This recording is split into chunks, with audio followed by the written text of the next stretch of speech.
Metallica and Rage Against the Machine, Right. and Tool. I saw them with the Liberty Lunch, man. They're truly their guitar player graduated from Harvard, and they really have a message to send. You know, they're not bullshit. I like the singers, Zach De La Rocha. Yeah, he has the best grunt. That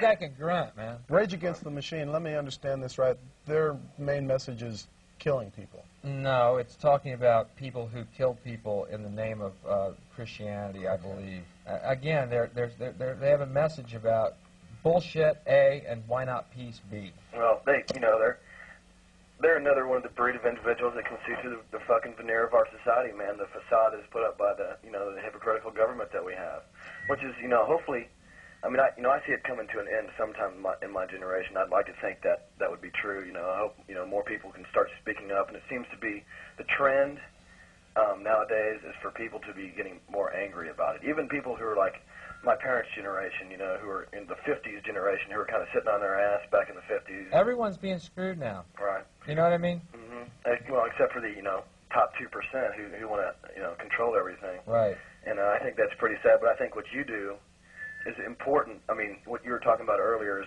being a comedian and us not respecting our comedians. Now, you've been over in England for a while. You've seen how the Irish probably respect their poets and their musicians. Absolutely, absolutely, and a great tradition as well. Right, and that that lacks over here tremendously. We like Letterman. He's pretty cool. I don't know if you saw him. I don't know if this is really what happened, but he was talking about being sober for a number of years. And then he drank. And then he drank on the fucking show. Right. I mean, you know what? I'll bet bet you any amount of money that was apple juice. Yeah, that's probably true. And I hope so. I mean, I personally hope so. I'm a friend of Bill W.'s, and I hate to. Me too. To have that happen. Boy, aren't we anonymous? Yeah, we're fucking. Let's not help anybody. Let's just hide under our little fucking rock, man. But anyway, that's shit like that on TV. You talk about what was it that CBS said that you offended? What was that again? The material was not suitable for the general public. Yeah, but was there something about their standards or something? Standards and practices. That's like a double negative. CBS standards and practices. Exactly. Network television the standards and practices. Exactly. If television considers themselves the moral arbiters of our society, I think that goes a long way towards explaining the trouble and the chaos that exists here. Well, everything that we know is filtered through the bullshit, man. The media and Dan Rather and their attitude about things comes, prominently out in everything they do. Exactly. And I'm going to tell you, man, I'm going to be at your show tomorrow night at 10:30 cool. with seven motherfuckers, and we're going to be shouting and screaming and laughing, and I just can't wait to be there, man. Okay, well, the second show, I'm doing a poetry reading and some light dancing, so don't worry about shouting. Oh, and we wear our black clothes? Tambourines and some Get some clickers, huh? Later, bud. Thanks, you, man. Thanks for calling. Well, this is it. This is the last one tonight, man. You can hang it up. It'll always be over. It's like I got a skunk streak. Well, it's these lights and the heat, Okay. They make us all. Hey, what's up? You're on Capsize. Am I on right now? Yes. Okay, cool. Yeah, I just tuned in, and I realized it's probably flogging a dead horse, but I didn't really catch that bit about Letterman. What really happened now? What's up? Well, I'll try and state it a different way for the third time, but basically what happened was I did some material on the show that was pre-approved by the segment producer, but by the time I had done it and the show had been taped, the CBS Standards and Practices had deemed it unsuitable. Now, what were these ideas I was talking about? I talked about Jesus. I talked about pro-life. The punchline was they thought these points were not suitable, or they were hot points for the audience. On Monday night, the following, after that Friday night show, on the air on Letterman, they had a pro-life commercial. You make your own conclusions, you draw them. That's basically what happened. What happened was freedom of expression is for the highest bidder. God bless America. You are free to do as we tell you. And I'm not sour grapes about it because it really helped me focus on what I really want to do anyway. But, God, I had something so funny to say. Are you planning on going back to Dave? I know he had expressed, wanting to have you back. Yeah. After this New Yorker article comes out on Monday, I don't know if they're going to express that same feeling. Oh, okay. Well, you know, we each have our things to do, and well, you know, I don't know if being on Dave would have been that another step. You know, I don't really So- care anymore because you know what? I've never been me on Dave. You There know, you go. out of all the other 11 appearances I've done on the show, I've never had anyone come up to me and go, "Hey, I saw you on Letterman last night. You were great." And the reason that is, I've never been me on that show. And I don't really know if it's enough respect for myself to go on and play a game that's not me. So I don't really care anymore, to be honest with you. And that's it. I don't really care. There's other venues and there's other outlets, and let them play their game. And I tell you what, it is, as the other caller mentioned, everyone's getting screwed now. And it's becoming so transparent, their fucking lie, that it's laughable.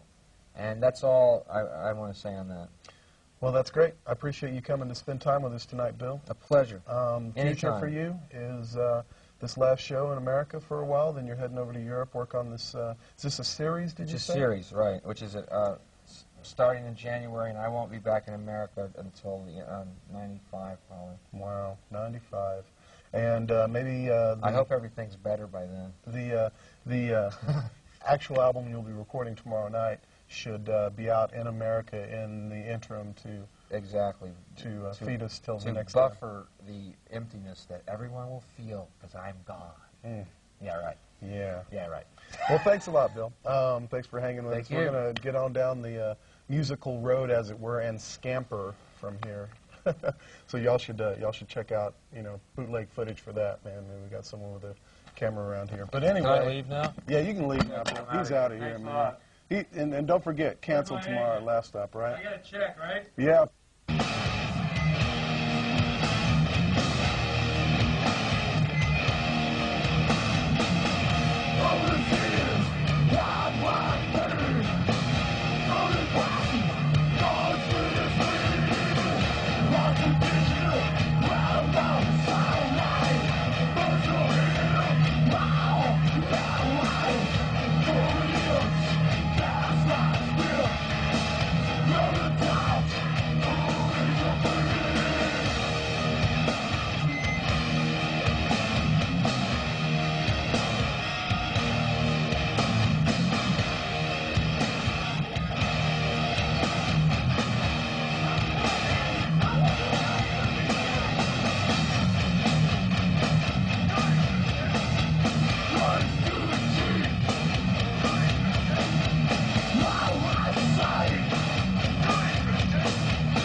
The producers of Ninja Bachelor Party 1 would like to humbly beg your forgiveness for our continued efforts to film and document the never-ending saga of Clarence Mumford.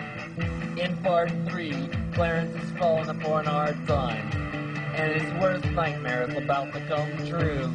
He's hit the Robitussin pretty heavily, and he's contemplating suicide. He only wishes he had done it, because death is really on its way. Dr. Death has been confined in Alcatraz until he realized it was a tourist attraction. He was free to go. Clarence, unbeknownst to him, the Death is stalking him like a stalker. Death will be avenged. And he's wet and he's cold, and it's so cold out there on the beach. Oh, look at his chest hair. Here comes Clarence. He answers the call like a true ninja, even though he isn't. We don't understand it either. Our legal counsel has advised us to quit talking about this movie because it doesn't exist. Only this preview will ever be shown. You, the lucky viewer, can now see the only existing footage. Look at the action. That was a real axe play.